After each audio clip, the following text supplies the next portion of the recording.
আজকে যে দুর্ভোগে পড়ছেন সেটা আপনার দীর্ঘদিন আপনাদের কিছু দায়িত্বের অবহেলা আছে। যত ময়লা আছে খালে ভাবে, এখন তো খাল নাই, আর কয়দিন পর এটা রাস্তা হয়ে যাবে। তারপরও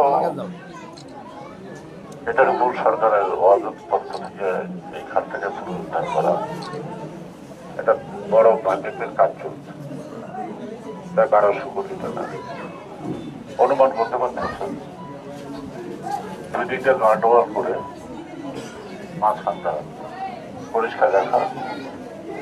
এখন এই যে ড্রেনেজ সিস্টেমটা আছে দুই দিক থেকে রাস্তার নিচেই থাকে, ফেরা যায় করে যাবে, যার সাথে কাজ করতে হবে। অর্থাৎ আমরা দীর্ঘদিনের দুর্ভোগটা তৈরি করছি, অত সময় লাগবে না, কিন্তু কিছু সময় তো লাগবে। এবং আমরা বাড়িঘর করার ক্ষেত্রে পারলে 1 ফুট জায়গা বাড়ায়, কিন্তু কেউ 1 ফুট জায়গা ছাড়ি না। এই এলাকা দিয়ে করে বিরাশি এটার জন্য কিন্তু আমরা নিজেরাই যাই, কারণ আমাদের দূরদর্শিতার অভাব আমরা আগামী দিন ভাবে না।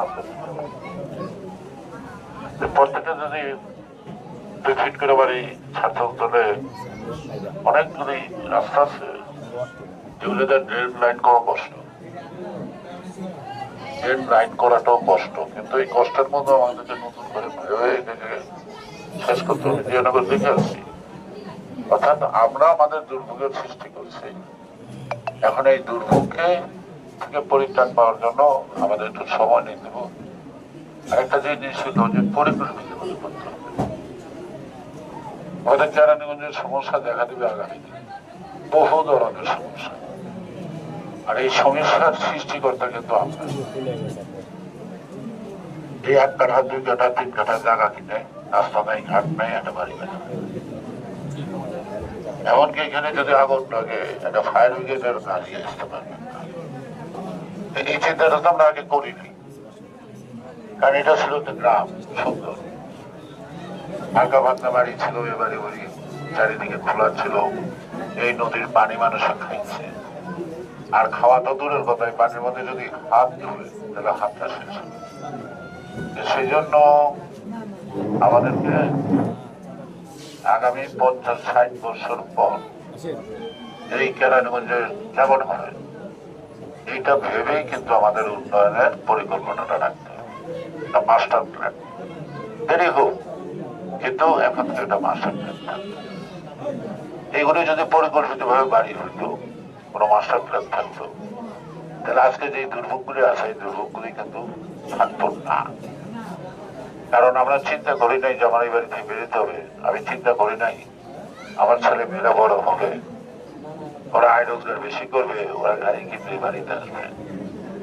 কিন্তু যেহেতু আমরা জমির আইন দিয়ে হাইট অভ্যস্ত, এই বাড়ির উপর দিয়ে আমরা এই পুরো পাড়া করতাম, সেই কারণে বাড়ি গড়ার সময় কিন্তু আমরা এগুলি খেয়াল করতে পারি।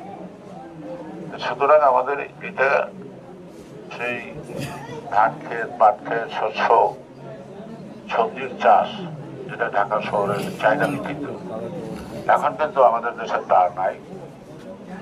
বিভিন্ন মানে কি কয় ডেভেলপার বা যে বিভিন্ন হাউজিং, তারা মানুষের চাষের জমির মধ্যে বাড়ি ফেলে দিচ্ছে। এখন জমির মালিকের আছে একটা কাগজ, কিন্তু তার জমিটা কোথায় খুঁজে পায় না। আপনারা যত ছোট সমস্যার কথা বলেন, আমাদের সমস্যাগুলো এত ছোট না, আমাদের সমস্যাগুলো কিন্তু অনেক বড়। এই বড় সমস্যাগুলিকে আমরা সমাধান করতে পারলে ছোট সমস্যাগুলি থাকে না, থাকবে না।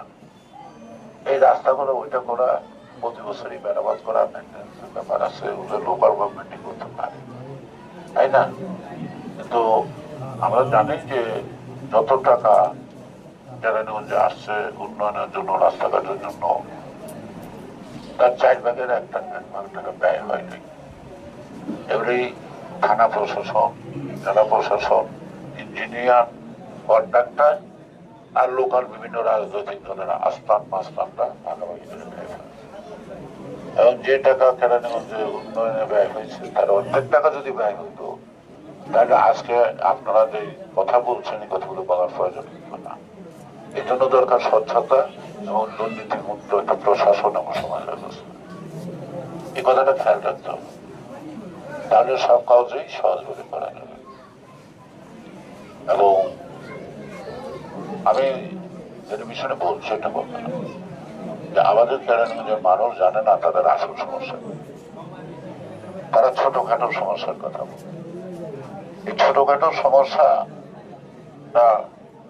যে অনেক বড় বড় সমস্যাগুলি আমাদের সামনে অপেক্ষা করছে, সেই সমস্যায় যাতে না পড়ে এখন থেকে আমাদের খেয়াল রাখতে হবে, সেভাবেই পরিকল্পনা করতে হবে। আমাদের ঢাকা জেলার ঠিকানা নাই, আমাদের ডিসি সাহেব থেকে বেদি রোডে মন্ত্রী বেড়ায়, আমাকে এসপি সাহেব থেকে বেদি রোডে মন্ত্রী বেড়ায়, কিন্তু ঢাকা জেলার ভিতরে এখন ডিসি অফিসও নেই, এসপি অফিসও নেই, পুলিশ লাইনও নেই। অন্যান্য জেলায় আদালত আছে, আমাদের দেশে আদালত নেই, আছে। তাহলে আপনাকে চান যে ঢাকা জেলার মধ্যে ঢাকা জেলাটা গড়ে উঠুক, একটা ঠিকানা আসুক। আমার ঠিকানা কোথায় আমি জানি না, এবং এই ঢাকা জেলার বিভিন্ন ধরনের সরকারি অফিস আছে, সবগুলি ঢাকার ভিতরে, তো আমার এই ভূখণ্ডের না। আমাদের প্রথম লড়াইটাই করতে হবে, একটা স্বয়ংসম্পূর্ণ জেলা তৈরি করতে হবে। সেখানে আমার একার পক্ষে সম্ভব হয় না, আরো বাকি যারা সংসদ আছে সবাই মিলে একটা মাস্টার প্ল্যান করতে হবে যে আগামী 100 বছর পর কেরানীগঞ্জে কত পরিমাণ লোক হবে, কি পরিমাণ স্কুল লাগবে, কলেজ লাগবে, কি পরিমাণ চিকিৎসা ব্যবস্থা করতে হবে, এগুলি এখন থেকে পরিকল্পনায় রাখতে হবে। দেরিতে হবে হবে সেটা অন্য কথা, কিন্তু আমরা যদি গত 50 বছর আগে চিন্তা করতাম, তাহলে আজকে এই 50 বছর পরে যে দুর্ভোগগুলি আমাদের দেখা দিয়েছে, এই দুর্ভোগগুলি দেখা দিত না।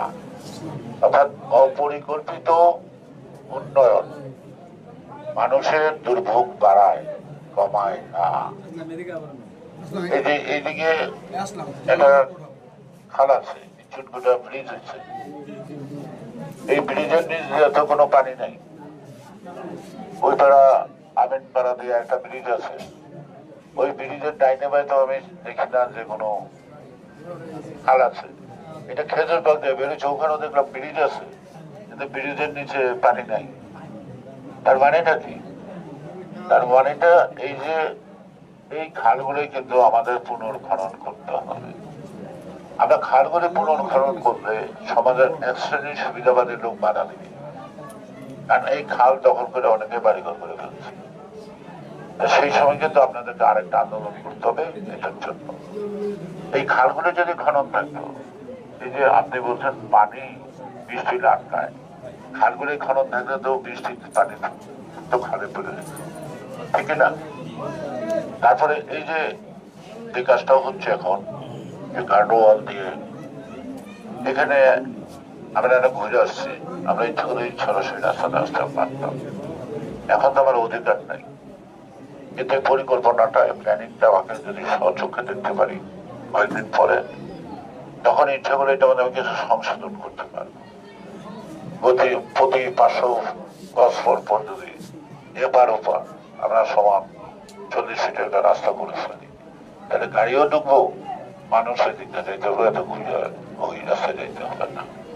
যেহেতু এটা আমার নৌকা চলবে না, লঞ্চ চলবে না, শুধু খালি পানিটা ঠিক মতো আসা যাওয়া করবে, সেই কারণে আমরা ইচ্ছা করলে কালভার্ট না করে পুরাটা আমরা যদি প্রত্যেকটা 500 গজ ধরে ধরে একটা করে 40-50 ফিটের এপার ওপার একটা উপরে স্ল্যাব দিয়ে দিই, তাহলে কিন্তু মানুষের যাতায়াতের এই যে দুশ্চিন্তাটা এদিকে দিয়ে ওই পাশে লাগানো হবে, এটাকে নয় সুবিধা ছিল।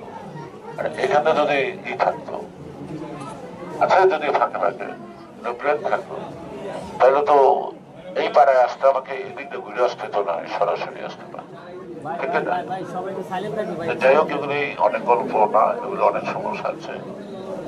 আমরা সমস্যার সমাধানের অধিকারটা পাই, দায়িত্বটা পাই, তারপরে আমরা মিলেমিশে বসেই সবার সাথে আলাপ করে, কারণ যারা সমস্যার সৃষ্টি করছে তাদের তো লাগে, যাতে নতুন করে সমস্যার সৃষ্টি না করে সমস্যার সমাধানের ক্ষেত্রে সবাই সহযোগিতা করে।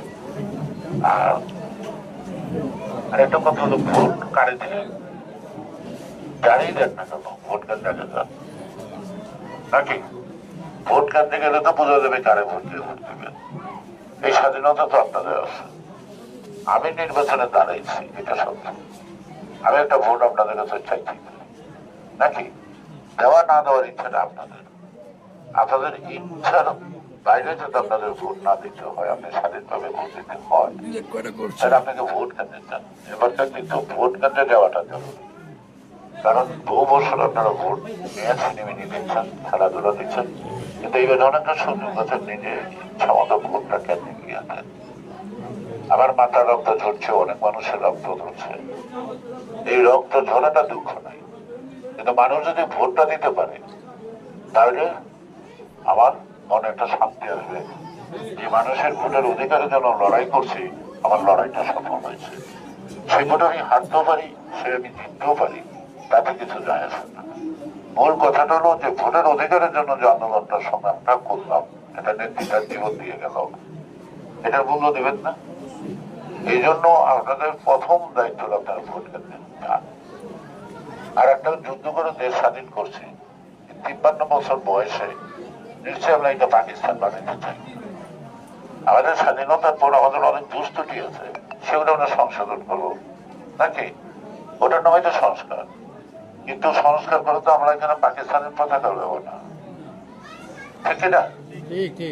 সুতরাং যারা পাকিস্তানের পক্ষে আমার মা বোনের ইজ্জত হরণ করছে, যারা পাকিস্তানের পক্ষে আমাদের ছেলে মেয়েদের ধরাই দিচ্ছে,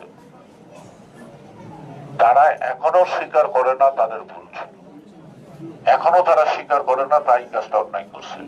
পাকিস্তান সব নিজে স্বীকার করছে, কিন্তু আমাদের দেশে যারা বাস করে তারা এখনো পাকিস্তানের মনোভাব পোষণ করে। সেই জন্য বলবো যে আমার বাংলাদেশ রক্ত দিয়ে কেনা, আমার বাংলাদেশ আমি সংস্কার করে আমার উপযুক্ত বাংলাদেশ, স্বাধীন বাংলাদেশ করব। কিন্তু আমরা 71-এ যুদ্ধ করে ভুল করি নাই, যারা 71-এ যুদ্ধ করে অন্যায় করছে তাদের কাছে দেশটা তুলে দেওয়া যায় না, এটাই সেগুলো মনে রাখবেন। সবাইকে ধন্যবাদ। বাংলাদেশ।